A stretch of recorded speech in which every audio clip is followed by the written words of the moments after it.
नमस्कार, मैं हूं सुधांशु मिश्र। होलिका पर्व नजदीक है और होलिका दहन की अगर शुरुआत की बात की जाए तो होलिका दहन की शुरुआत हरदोई से हुई थी। और मैं उस जगह पर हूं जहां पर होलिका दहन हुई थी। यानी कि या अगर पुरानी बात की जाए, पौराणिक बात की जाए, तो हरदोई का जो नाम है वो हरिद्रोही था। और यहाँ पर राक्षसों का राज था। और राक्षसों का जो राजा था, हिरण्याकश्यप था, उसका पुत्र था प्रहलाद। और उसकी एक बहन थी होलिका। जो प्रहलाद था वो विष्णु भक्ति में लीन रहता था, क्योंकि हिरण्याकश्यप जो राक्षसों का राजा था, वो राक्षस प्रवृत्ति का था। लिहाजा वो भक्ति में नहीं करता था, भगवान की भक्ति नहीं करता था। उसको ये नागवार गुजरता था कि उसका पुत्र जो है प्रहलाद, वो विष्णु भक्ति में लीन रहे। लिहाजा उसने कई बार उसको कठोर दंड दिया, लेकिन उसके बावजूद भी प्रहलाद ने विष्णु भक्ति नहीं छोड़ी।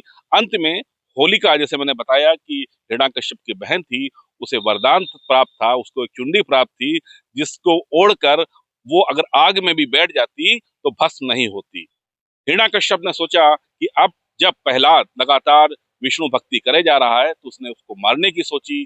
और इसी स्थान पर उसने अपनी बहन होलिका को निर्देश दिए कि आप इसको लेके यहाँ बैठें आग में।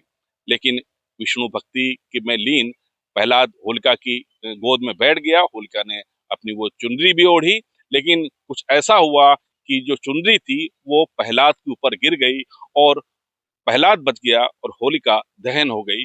तब से होली दहन का, होलिका जो होली है वो जलाई जाने लगी। हम आपको दिखाते हैं, ये जो है पूरा जो बनाया हुआ ये है कि ये देखिए सामने आपको देख रहा है, ये हिरण्याकश्यप का जब वध हुआ है, नरसिंह ने किया है, नरसिंह भगवान ने, उसका सांकेतिक एक फोटो लगी हुई, मूर्ति लगी हुई है।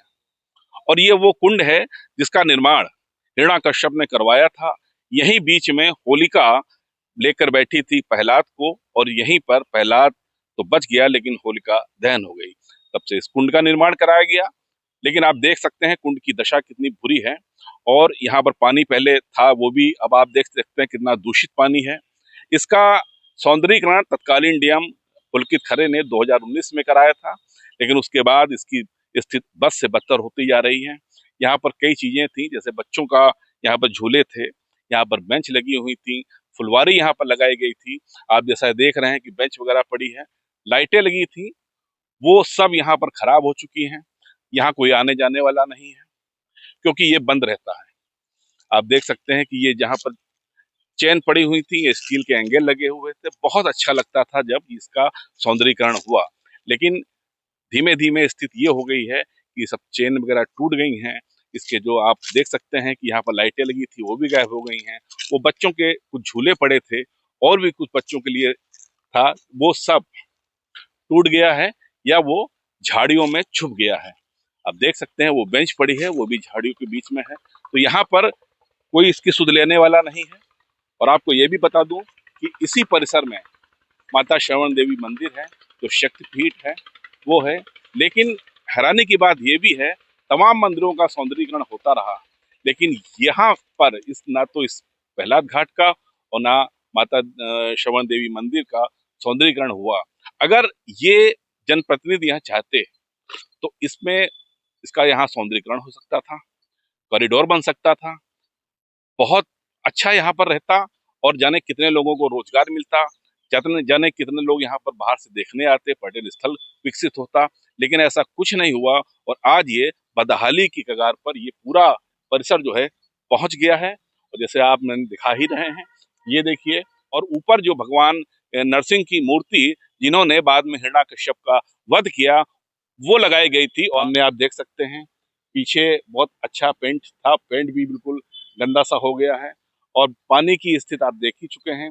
यहाँ पर एक समर भी लगा हुआ था, उससे पानी भरा जाता था, लेकिन वो समर कहाँ है वो कुछ नहीं पता है। कनेक्शन में आप देख सकते हैं कि वहाँ पर खंबे जो लगा है, उसमें कितनी घास वहाँ पर ऊपर चढ़ाई है। तो कुल मिला के पूरी तरह बदहाल ये स्थिति में ये कुंड पहुंच चुका है, जो जिसकी वजह से हरदोई का नाम हो सकता था। हालांकि हरदोई का नाम तो इसलिए लिया ही जाता है कि यहाँ से होलिका दहन की शुरुआत हुई थी।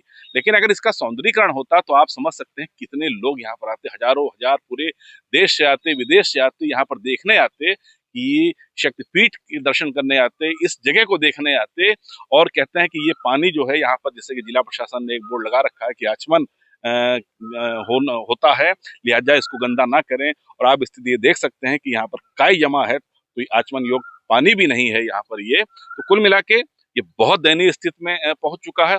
तो कहीं ना कहीं जनप्रतिनिधि यहाँ के जो भी रहे हैं, उनकी उदासीनता दर्शाता है। अब देखने वाली बात ये होगी, इस पूरे परिसर के, माता श्रवण देवी मंदिर के या प्रहलाद घाट के दिन कब अच्छे होंगे।